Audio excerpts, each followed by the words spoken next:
really ecstatic to have him here today to talk to us about how we finished strong in 2021, what he's seen in the last year, how COVID has affected us, and how we transition going forward. So with that being said, I'll stop yapping and I'll let the best speaker in the nation in our industry do what he does. So. Oh man, thank you, Steve. Man, that was awesome. Hey folks, you can hear me fine now, right? I'm working, right? Oh. Yes, we're good. You're great. Okay, good.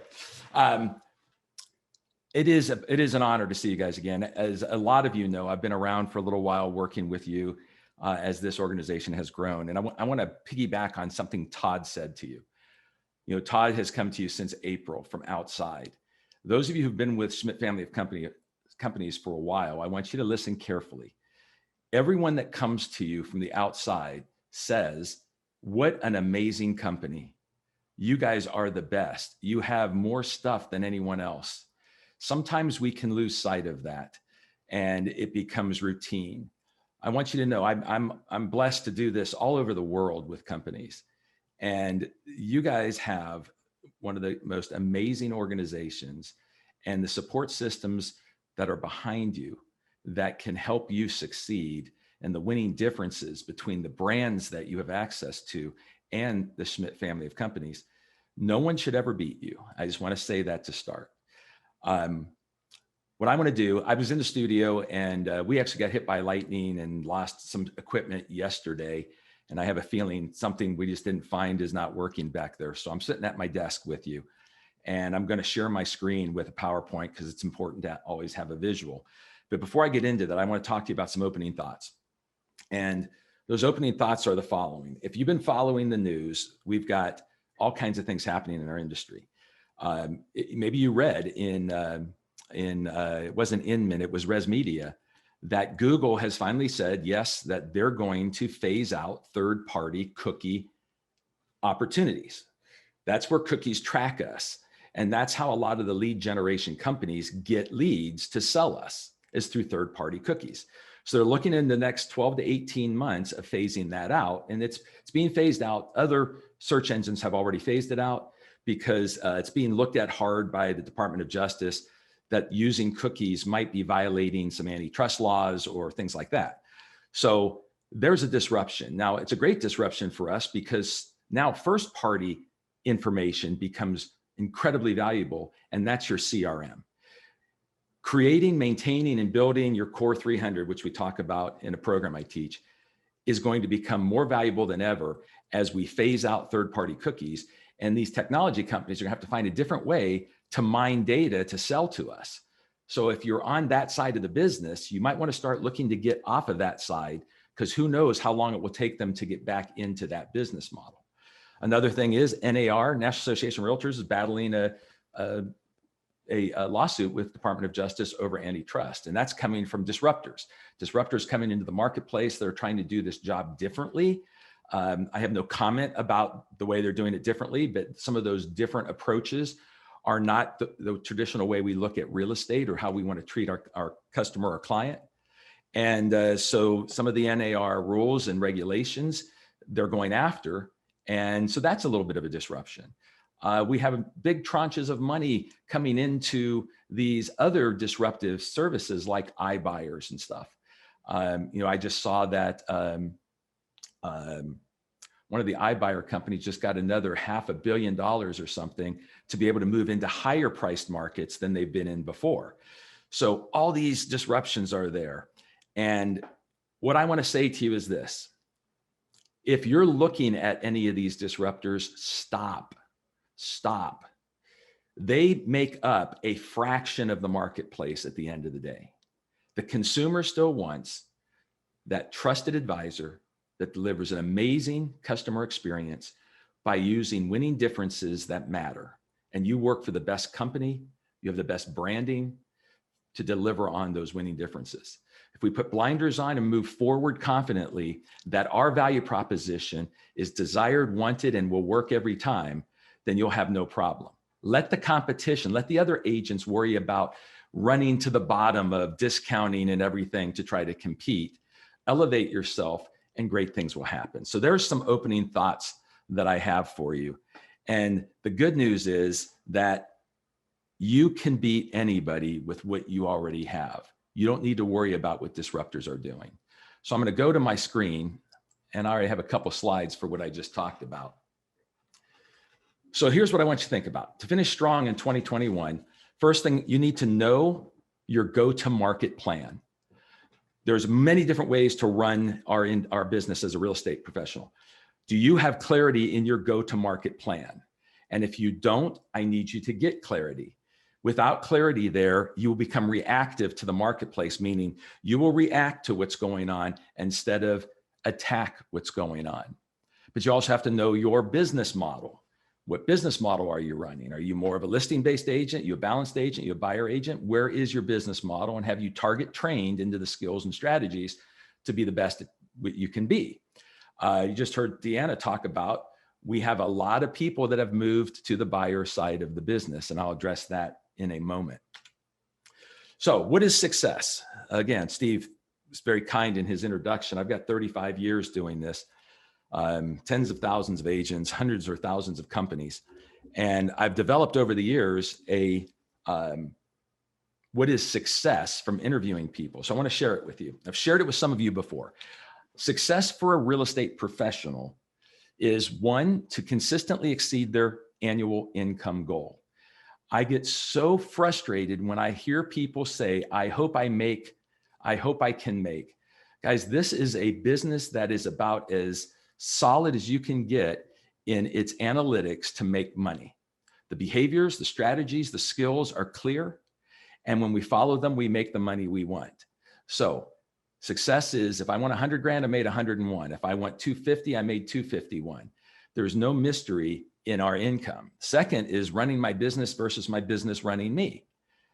2020 into 2021 has caused a lot of agents to flip that coin and allow the business to run them. Again, I'm talking about being reactive to what's happening to us instead of proactive in our attack. 3, enjoying guilt-free time with friends and family. Now, this one's critical for 2 reasons. 1, for your own sanity and your own recharge. But 2, when we get so busy that we do not give back to our family and friends, think of it on the other side of the coin. When they're not getting value from being our family member or our friend, they might not be there someday when we need them to give us value. We got to find a way to make balance of life work, or we could lose our support system. And then the 4th item in success is being able to take 4 weeks off a year without fear, guilt, or your phone. Now, when I do this, a lot of people say, well, Dan, good luck with that. That doesn't happen in real estate. And I go, I can point to tens of thousands of agents I've trained that live that way. I met one through a presentation the beginning of the week, and he's up to $22 million. He started with me 5 years ago, following me when he was brand new. He became Rookie of the Year. He's now at $22 million. And when I said these 4 things in their presentation, he texted on the side in the chat. He said, Dan, I want you to know I take 6 weeks off a year without my phone. $22 million takes 6 weeks off. It can be done if you run your business right. But if you let your business run you, it won't happen.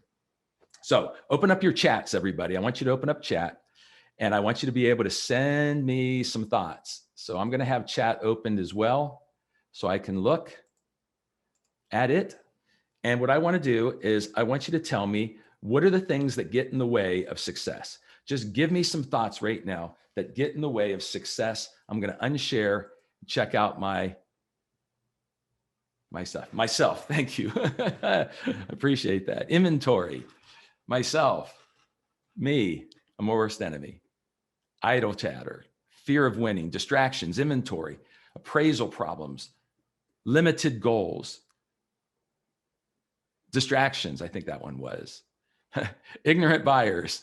Amen, Gary. So we have a lot of things that are getting in the way. So let's take a look at that. Okay. Again, I'm going to unshare here for a second because I want to take a look at what the market's doing to us. So just to be able to look you guys right in the eye, we have a market that, because of a flood of free money from the federal government and a drop in interest rates, because the Federal Reserve is buying bonds, that's dropping the interest rates. Because that's occurring, we had all this push into the marketplace through COVID. No one wanted to miss sub 3% pricing on money. Plus, people could buy a property they could never dream of owning before. When the market was 5-6% and falls to 2.75%, all of a sudden you can move across the street into a different subdivision in a better house at the same cost. So we had this big push of people wanting to get into these homes. Plus, people that hadn't owned wanted to get into homes. Zillow was losing out on their buyer lead program before COVID, and it took back off because what did agents do? Start buying leads again. So what this did was push upwards of 80% of real estate agents to become buyer-centric, leaving 20% to being listing-centric. So I want to show you and some of you have seen this before, but we need to think about it again. I want to show you the cycle of life here. The cycle of life for a real estate agent is through business development that then moves to servicing that business, which moves to contract to close, which comes back around in a big circle of life for us. Because of that shift through 2020 into 2021, and by the way, in 2020, the business model of buying leads and selling houses was working pretty darn good for people. But now that there's been a swell of more buyers, more agents on the buyer side, and less inventory available, it's become a model where you are competing in the most fiercest competition you could ever be in. Many agents are experiencing having to try 2, 3, 4, 5 times to get a buyer into a home. I experienced it myself with my sister. It took 8 swings of the bat. We still didn't get her into something, and I had her go into a rental. Here's my problem. This is what it looks like then. We go put all of our efforts into business development to get someone to say yes. When they say yes to us, now we have to help them find that property. Now, if you're on the list side, the servicing became easy. You are just managing contracts coming to you as long as you've priced it right, positioned your seller right, used your winning differences. But if you're on the buyer side, you might go out, make an offer, and then have to come back and do it again. Make an offer, come back and do it again. Make an offer, come back and do it again. The problem is what that has done to us is when we get to contract to close, we are so not desperate, but pretty darn passionate that we have to get it closed. If for not our own financial security, for the sanity of the person we're working with, a lot of people are coming out the other side almost feeling like they're out of business. And they're feeling that way because they've bought into what I call the inventory myth. Now, this morning on my news feed, NAR just forecasted that we will have more GCI income than 2020, which they weren't sure would happen. More GCI income in 2021 than 2020, meaning we've sold more houses than we've ever sold before. But then there was also the article showing individually agent incomes came down on average from 2020 to 2021. So what that says to me as a coach and an economics person is we have a lot of people that jumped into the business, a lot of people on the buyer side, and we're working harder but making less. But there's more people out there causing us to have this challenge. Since they're all on the buyer side, the list side of the business is making very, very good revenue. But the inventory is a myth. That there's no inventory is a myth because you can't have the largest number of sales in the history of real estate unless you had the largest number of inventory in the history of real estate. The problem is it's not staying on the market. So when an agent looks for properties and there are no properties or just a couple, we have this natural feeling that there's no listings, so we naturally don't try to get listings. We buy into the myth, we go work the side of the business that has 8, 9 to 1 when it comes to a transaction, instead of the list side that has 2, 3 to 1 to get a listing. So we think it's the easier side because we bought a lead or something, but it actually becomes the more competitive side that could put us out of business. So we've got to be really, really careful there. Now, knowing that there's more inventory than ever before, I want to share another thought with you. March, April is when the buyer seller survey comes out from the National Association of Realtors.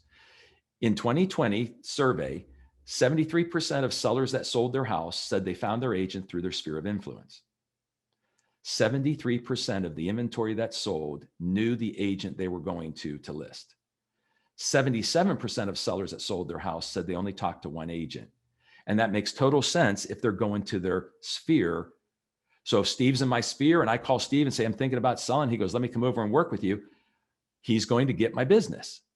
Now, the problem that we're running into is if we're not working our sphere, we're missing out on 73% of the listing inventory. So if you are saying, I'm trying for listings, Dan, it's too hard, but you're not working your sphere, you're competing for only 23 or 27% of the inventory that's left.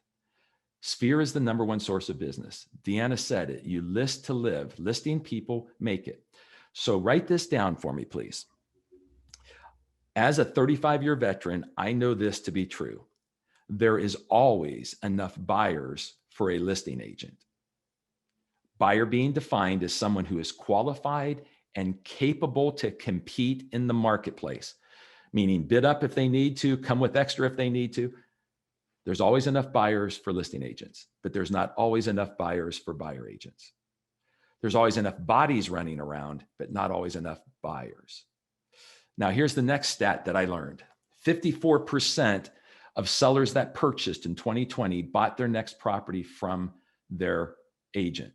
Now, that might sound low, but when you take into consideration people retiring, people leaving a marketplace, or people actually deciding to wait, 54% converting over in this marketplace and buying is pretty darn good. So here's what I want to do with you. I want to do some math. So first, I'm going to stop sharing. Open up your chat again. Okay, Pam, thank you. I just looked at my chat. Agents that are discounting commission are also affecting individual agents' income, without a doubt. There's a race to the bottom there as well. So I just got a couple questions for you folks right now. All you need to do is put a Y and hit enter if you agree, or N for no if you don't. So how many people with a Y or an N, if you set a listing appointment, you will attend it? It's a simple question. How many people, if you set a listing appointment, you will attend it? Well, that's a pretty easy answer. Look at all those Ys. Now, listen carefully so you answer it correctly. Would you just wake up and forget about going on that listing appointment? Yes or no? Okay, there's my nose. Would you wake up and go, you know what? I got a listing appointment, but I'm not going to go on it. Would you ever do that? No. Okay. So this is pretty simple so far. Here's my next question for you. How many of you feel that you could get a listing, bona fide listing, if you had 3 appointments? I'm just curious right now. Give me a Y and enter. If you went on 3 appointments, how many of you feel you will definitely secure a listing? Okay. I got 99% of you saying yes. So here I want to do some math with you. You know, Deanna was dead on about the listing to live and the importance of listing. Watch this very carefully, because you just told me if you set a listing appointment, you'll actually attend it. You won't forget about it. And if you get 3 of them, you're pretty confident by 99% you'll get a listing. So let's do the math. Remember, I told you take 4 weeks off without your phone or fear. So we're going to work 48 weeks. Our only goal in 48 weeks is to list or to set 2 listing appointments. I will do whatever it takes to meet enough people 48 weeks out of the year to get 2 listing appointments. If I do that, I end up with 96 listing appointments on the year. Divided by 3 is 32 listings I take.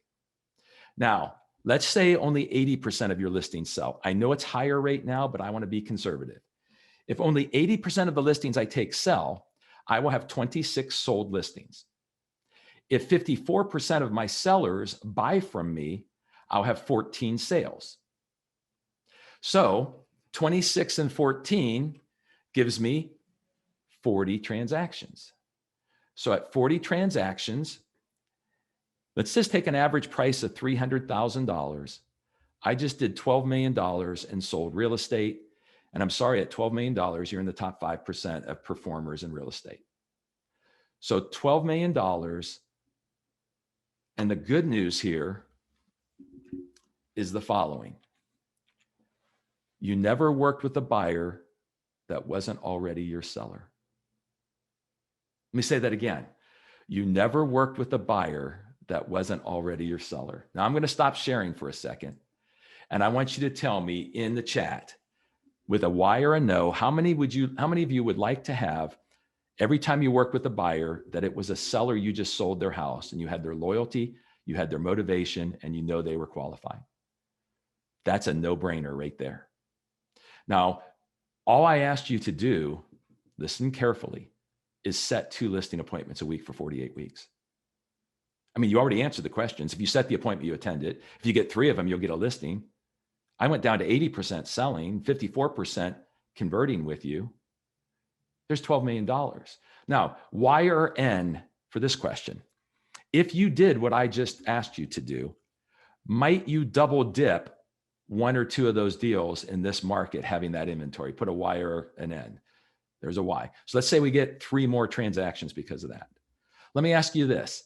If you did what I said, might you find a buyer that didn't buy one of your properties that was motivated enough that you went ahead and worked with them and cherry picked 1 or 2 of those buyers? Could that have happened?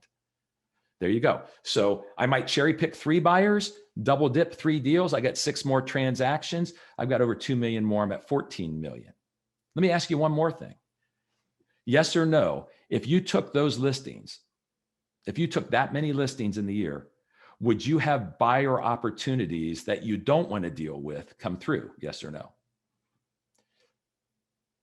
What if you referred them? Could you make some passive income referring some of those buyers out that you don't really want while you're doing $14 million? Guys, this is what I coach and train people to do. And this is what the life is all about at the top of this industry when it comes to skills. That's what I want to close with, is talk to you about how do we do that? When I have that going on in my life, I put all my time at first into business development, but I balance it. I make sure that I'm getting those 2 appointments along with the buyer work that I'm doing. When someone says yes, now I have the majority of my transactions are either my listing or my sellers buying properties. So the servicing becomes easy. And I have the confidence and the ability to split it third, because I'm not working for free anywhere. I know everything I'm doing is invested in somebody that has a need and will take action. And my business then grows. And I have the ability to leverage the winning differences of the Schmidt family of companies. So I can reduce my burden on some of the contract to close, some of the business development by using the marketing and the social media aspects of the company. If I'm using the marketing materials and presentation, I made the value proposition easier. Man, this job can get really fun if I do it right.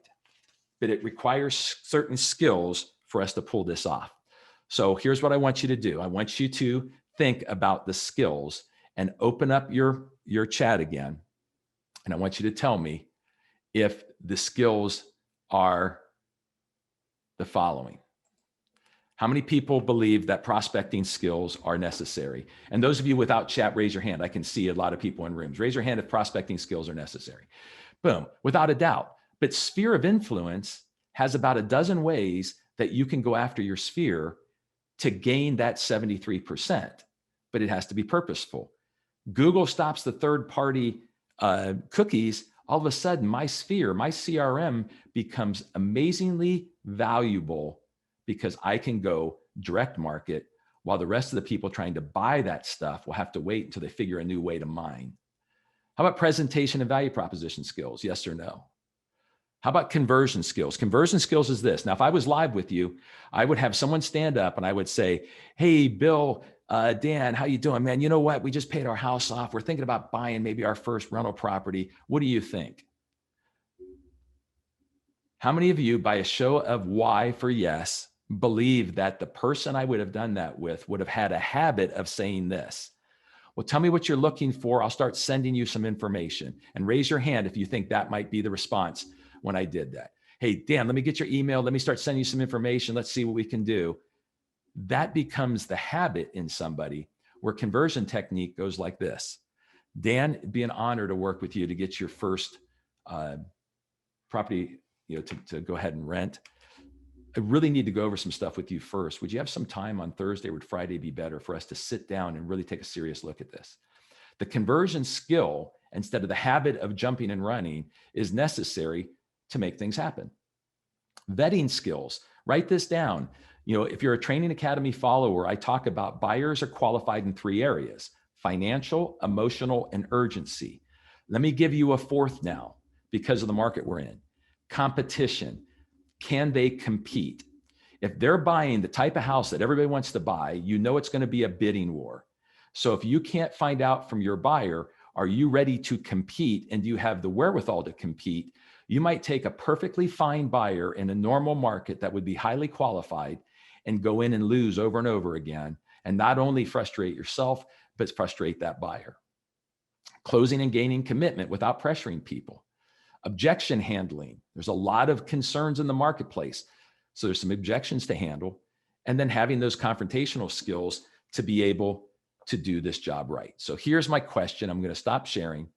Give me a why again. How many people believe that those skills are required for success?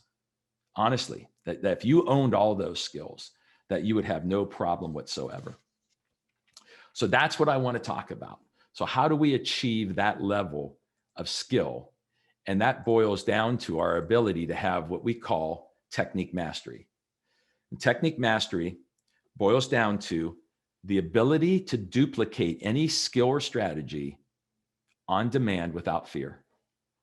The ability to duplicate any skill or strategy on demand without fear. I mean, that's what it's about. It's about that ability to just do it without hesitation. I always use Sully, the pilot that landed in the Hudson, as my example of mastery. If you watch the movie, the man actually did things that the book said not to do, and he was right. He had more mastery of that aircraft than the people that built it. That's when we perform at the level I'm talking about, when we have mastery. But if we kind of know, we might go out with some bad habits. Now, I've shared this with you guys already this year when we've talked in the past. I'm going to share it again. Our habits are stronger than our knowledge. Our habits are stronger than our knowledge. This is something that I think we don't take into consideration enough, that our habits are stronger than our knowledge. So let me talk about that for a moment. If you have allowed COVID's rush of business to adapt what you do, Deanna spoke about that too, and what you're doing went from being in control of your business, being the doctor, they're the patient, and running your business properly, and now your business is running you a little bit, it doesn't take long for that to become a habit. I was just at a conference in Las Vegas where it was the luxury division of this brand, 5 people on stage, and they actually said this out loud. You just have to come to the conclusion that it's going to take 5 to 8 times before you get a transaction. They were comfortable saying that on stage. I talked to one of them afterwards. I said, why did you say that? And they go, well, that's just what keeps happening to me. And I go, then why are you doing it? Why not figure out how to not do that? Why not balance your business so you have some of the other side? See, she allowed the habit of, I got to do 8 times the work to get paid once, to become okay in her mind.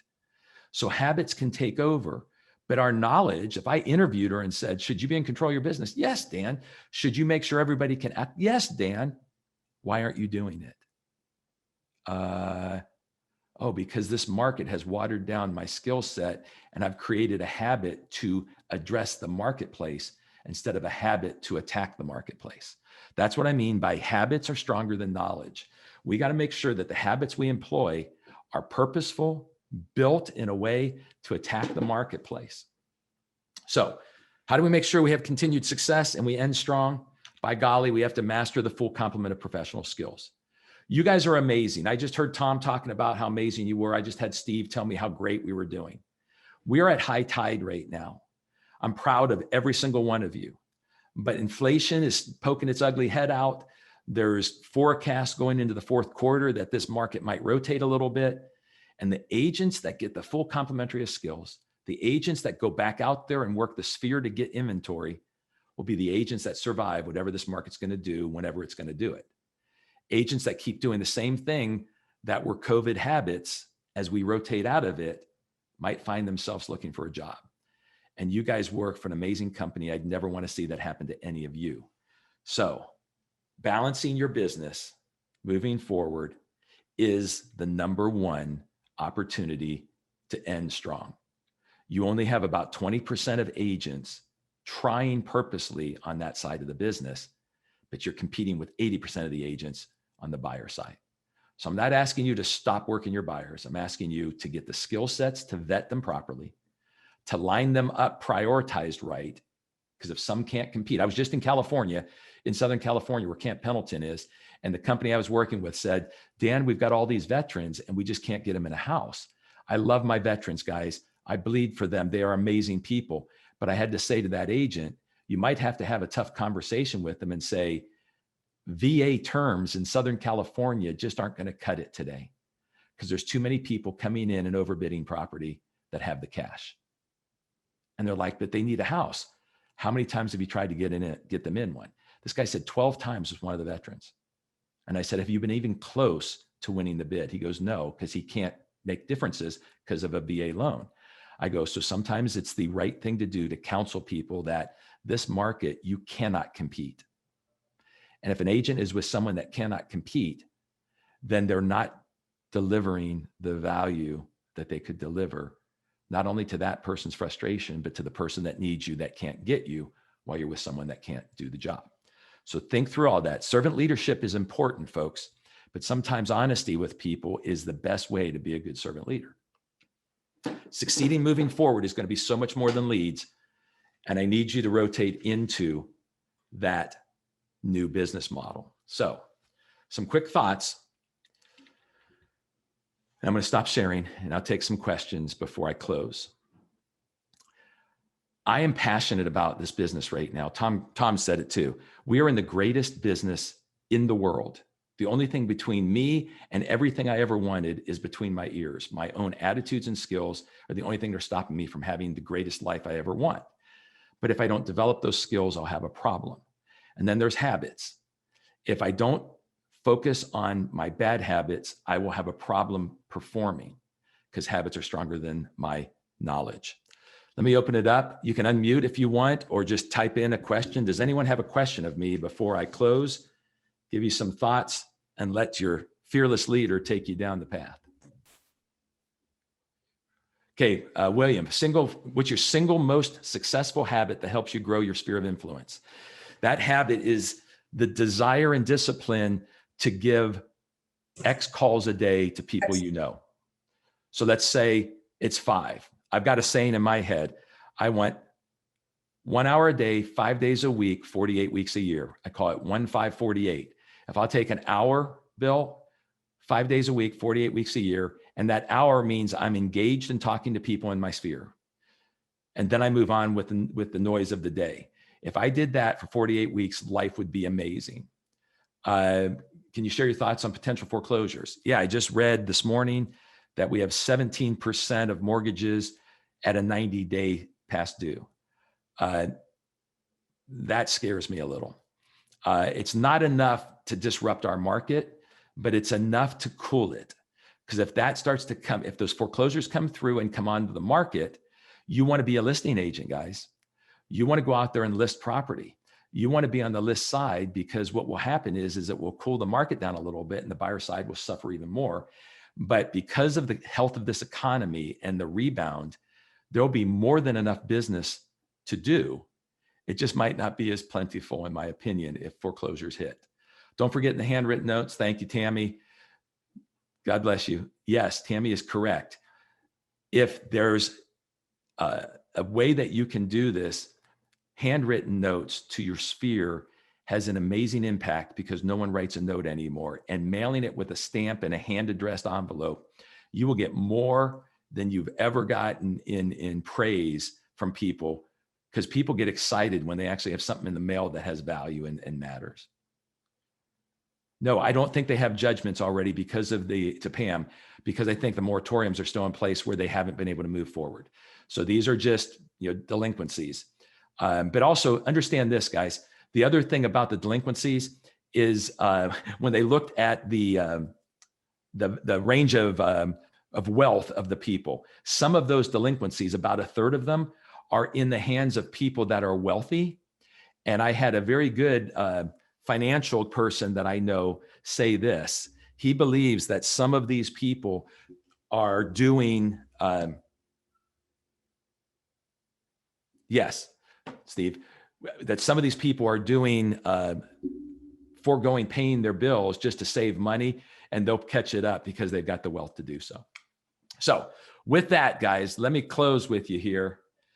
And what I want to close on is, since habits are so big, what if there was a way for us to fix habits? Okay.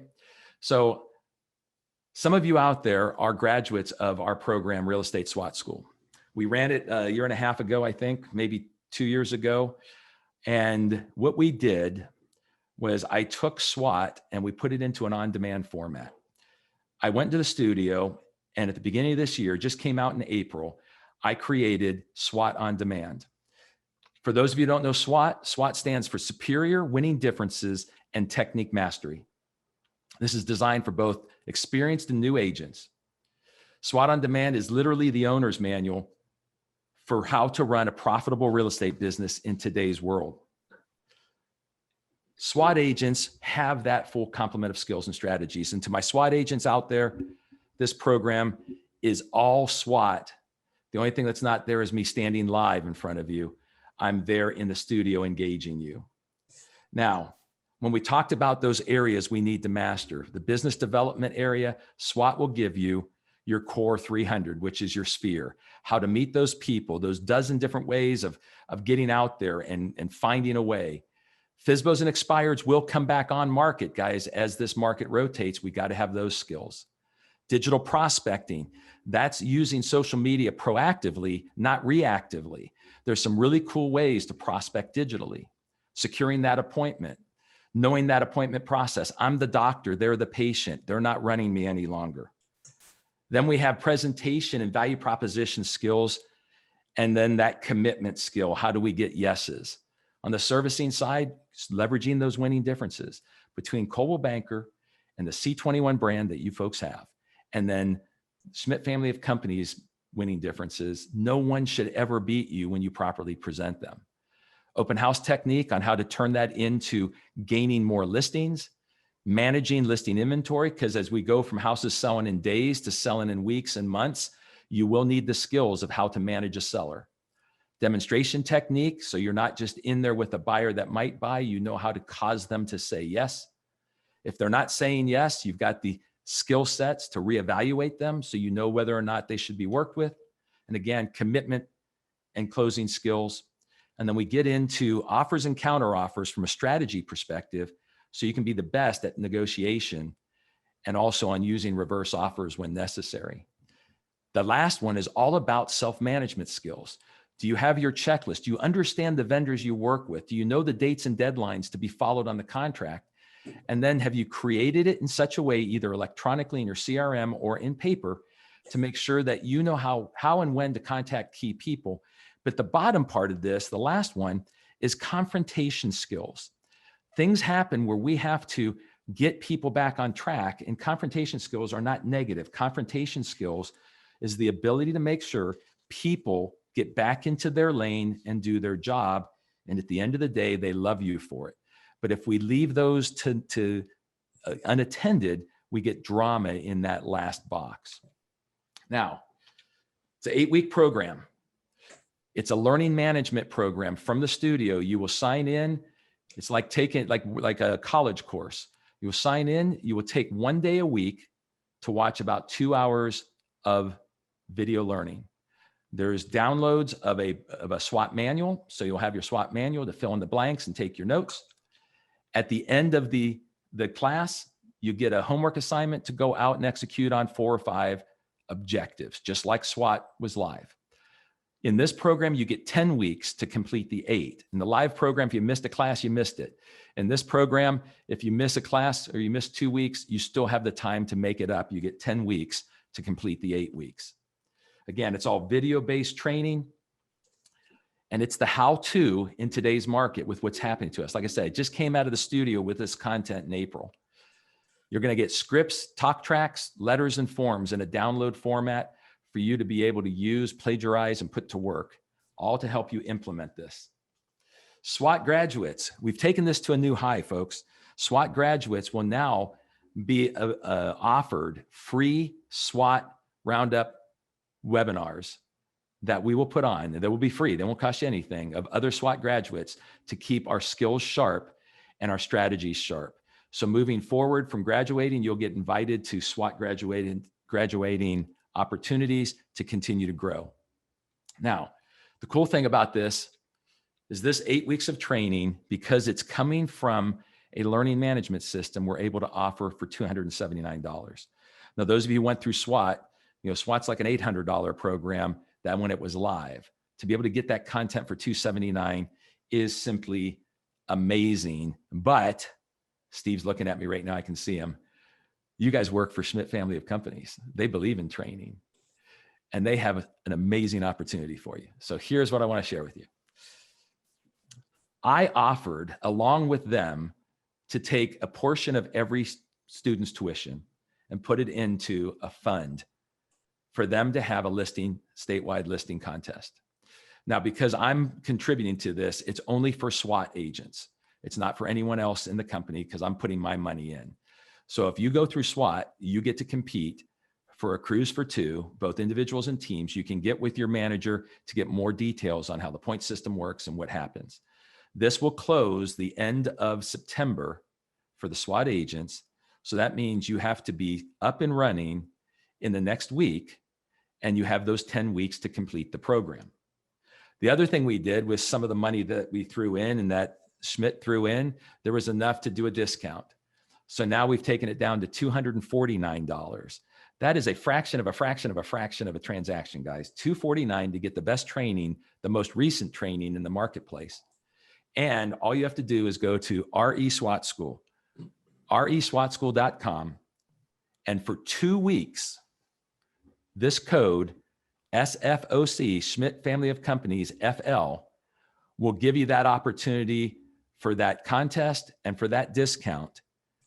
But at the end of 2 weeks, that goes away and it goes back to $279. So we're giving you 2 weeks to get signed up, which means if you wait 2 weeks to sign up, you got to stay on track for the 8 weeks. You can't skip any. If you sign up right away, you get 10 weeks to complete. But in this program, the last thing that we did to make sure that it's working is at the end of it, we want to make sure that you really master the business. So in this program has what we call accountability partnership. So the way that's going to work is you will choose an accountability partner, which we're asking it to be your mentor or your manager that's in your office. Use them as your accountability coach. They're prepared and ready. We've already talked about this to help you win this contest, but also transform your business. This is an opportunity, guys, that I think is an amazing thing with what the Schmidt family of company is doing for you. Tammy just said, "Are you kidding me? Such a cheap investment for life lessons." Tammy, thank you. And by the way, there's a handful of people I know would be willing to share with any of you people new to the organization what SWAT's all about, because we had a whole ton of people go through the SWAT program before. So go to realestateswatschool.com, get registered, and I look forward to seeing you in class. I want to just open it up for last couple questions, and I will get out of your way so you guys can get back to your state